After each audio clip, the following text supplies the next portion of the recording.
you, Mr. Chair. I first want to respond to Ms. Loomis. I'll certainly look at those. You gave me my reading materials, of course. I would add that, of course, one of the major impacts to the detriment of our ecosystems on our lands in the West has been the loss of the apex predator, the wolf. When you lose your apex predator, it throws entire ecosystems out of whack, and that's why many of us on this committee have worked so hard for the reintroduction of the wolf across the West. And I'm sure there are many other factors that need to be looked at too. And of course, perhaps your next career might be to re-examine these. Maybe that'll be what you focus your time on in management of land. And if that is, then I'll look forward to meeting with you in that capacity, and we'll see if we can work out a way to reintroduce the wolf and save the wild horses together. I do want to address a question to Ms. Regina Lopez-White, Skunk, about the Bear Ears area. Can you describe, in your view, the shortcomings of the PLI with regard to protecting Bears Ears, and also the way that the Bears Ears Intertribal Coalition proposal would, and how it differs from the PLI? Thank you.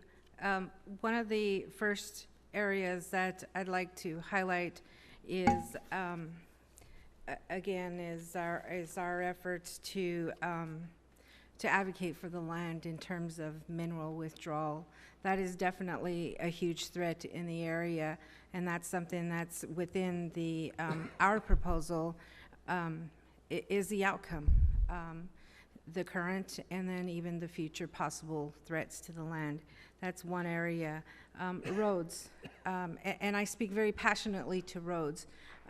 In regards to some of our trust lands and allotment lands within the area, there have been roads that people have just established. That's something that's a huge threat, and we need to do everything we can to safeguard some of those landscapes from people just roguely establishing future roads.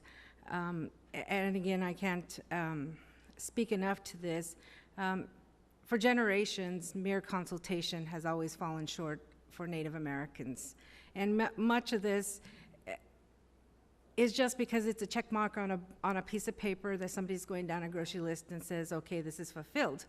And I firmly believe that we need to really visit this with true intent, with some true substance when this is established and when it's achieved. And one of the ways that we see is by establishing a stronger voice through collaborative management and making sure that the Native voices is represented in much of that.